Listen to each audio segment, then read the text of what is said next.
Welcome to the Counselor's Soapbox video channel. This episode, Drug Education Part 10, Psychopharmacology. Why do drug effects differ? The user characteristics influence drug effects. First, the biological characteristics will include genetics. Some people are inherently more sensitive to drugs than others. Others lack the particular enzyme needed to break a drug down. The person's weight is a major factor.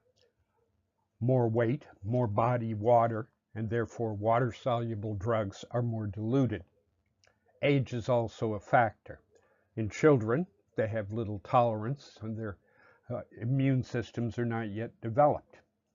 Among the elderly, there's a decline in tolerance, as well as the possibility that older people are taking multiple drugs that may interact.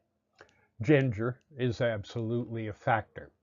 Women inherently have more body fat and a lower percentage of water.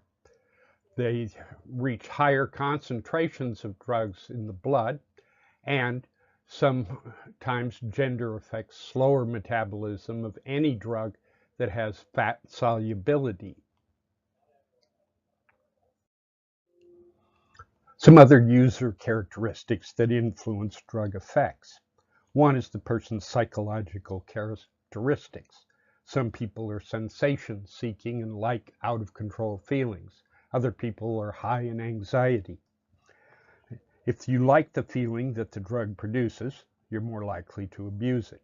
If you're sensation seeking or have an addictive type personality. Also, people's expectancies, and their beliefs about a particular drug and what it will or will not do for them affect the drug using experience. Social and environmental factors are important. Set, which refers to mindset, is the idea that if you are in a good mood, for example, drinking alcohol is likely to make you more uninhibited and happy. But if you are angry and drink alcohol, you become disinhibited and are more likely to act on your anger. The setting is also important. People routinely consume small amounts of alcohol in churches for communion services, but that same amount of alcohol consumed in a bar in the early morning hours is more likely to result in that person acting on impulses. Traditionally, drug counselors have defined addiction or substance use disorder as composed of two components, tolerance and withdrawal. Recently, we've come to realize that even prescribed medications which do not result in addiction will exhibit tolerance and withdrawal. The third characteristic is what differentiates drugs that are high abuse or addiction potential from drugs who are not likely to be addictive, and that is the cravings. When you are deprived of the drug, do you experience a desire to get more of that drug? There are many types of tolerance.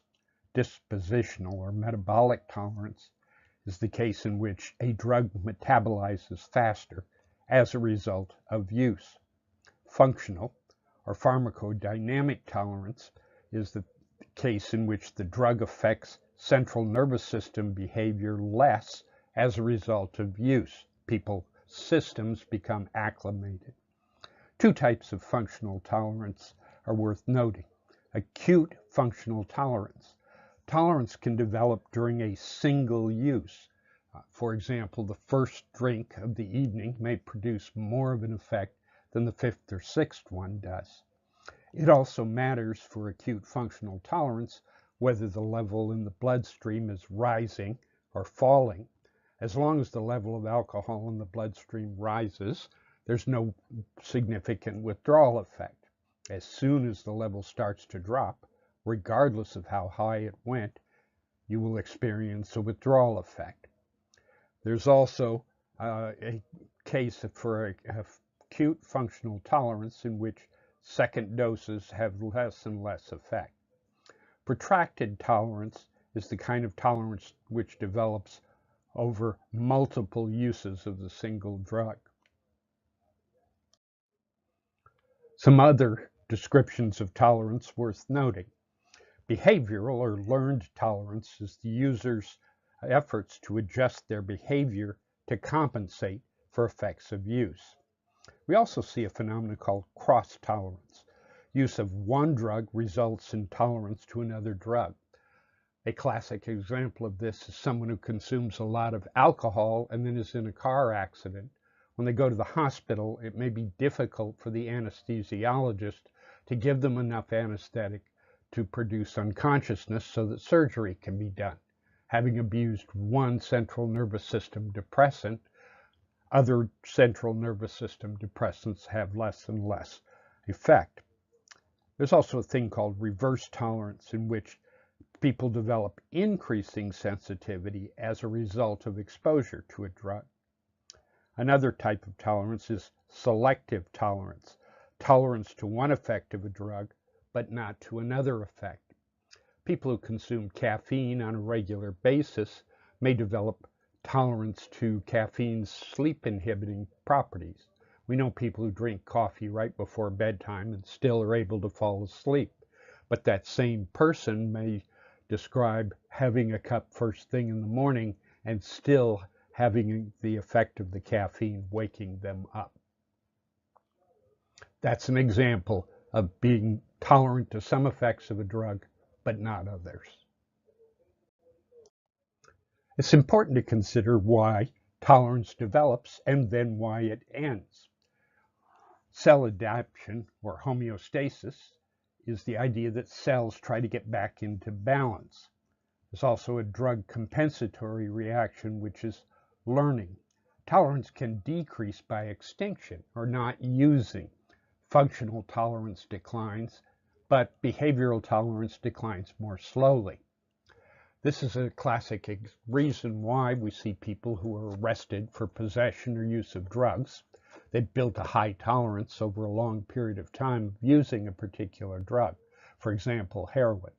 They spend some time in jail, and when released, they pick up again using the same amount, say a $20 baggie of the drug, and that amount, the amount they were doing every day before arrest, can provide a fatal overdose. Why? Because over the period of time they were in jail and presumably not using the heroin, their tolerance has extinguished or diminished. It's also worth noting that it may take a long time to build tolerance. People may spend years increasing their drinking until they reach high levels per day. If they quit drinking, that tolerance declines slowly over time. But if at a future date they begin to drink heavily again, that tolerance can be reacquired very rapidly. Typically, within a few days, someone who has stopped using a drug for years and picks up again will reestablish tolerance. It's also important to consider behavioral pharmacology. Drug use is a learned behavior. Reinforcement is a consequence of the behavior that increases the future likelihood. If someone takes a drug and likes the effects, they are more likely to use again. That's positive reinforcement. It's pleasurable to use the drug. There's a second possible reinforcing reason for drugs. That is negative reinforcement. Negative reinforcement is very different from punishment. Negative reinforcement is someone who uses drugs on a regular basis and stops is likely to go into withdrawals, experience physical symptoms that feel very unpleasant. In order to get those symptoms to stop, the person uses again. This is why it's so hard for people who've developed an addiction to stop and stay stopped. Once stopped, they experience a lot of negative results, which can only be reduced by a lot of time or by reusing the drug. There are some characteristics that make certain drugs more addicting than others. First is that if you never take the drug into your system, you can't become addicted to it. But fast-acting drugs produce a rapid rush and are more likely to be addicting. Drugs with strong withdrawal effects, where you are physically ill, are also more likely to be addicting. The route of administration that delivers the drug quickly and has the quick withdrawal is more addicting. Any drug, almost any drug, will be more addicting if smoked than if taken orally through the stomach. Smoking puts it almost instantly to the brain, but that level in the brain declines rapidly and they feel the need to take it in again. Orally, it takes a long time to get through the stomach, into the intestine, into the bloodstream, and then a long time to be removed. That slowness of speed makes drugs taken orally less addicting, or takes longer for people to acquire an addiction to drugs taken orally. With as much negative publicity as we've heard, it's hard to believe that people continue to try drugs. But there seem to be some very distinct reasons why people continue to experiment with and become addicted to drugs. If you ask young people why they picked up a drug, they typically give very different reasons than their parents were. Most kids will tell you the reason they tried it the first time is that it sounded like fun. Being alluring, attractive, or having an exciting image is a reason many people first try drugs. If it's recommended by a doctor, a prescription, people are more likely to take it. Or if peers are all doing a particular drug, it's more likely that people will take it. Also, if you have a positive expectations for the benefit of a particular drug, that increases the risk you will try it.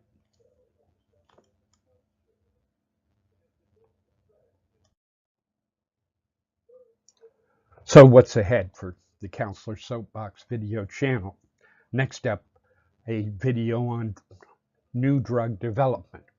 How are drugs discovered, and then how do they get tested and marketed? If you've enjoyed this video, please click the button directly below. Comments are always appreciated, as are shares and likes. To receive new videos in this series, please subscribe to the Counselor Soapbox video channel. For more information, please visit the Counselorssoapbox.com blog, where you will find articles on mental health, substance abuse, and having a happy life. The David Joel Miller fiction and nonfiction books are available on Amazon.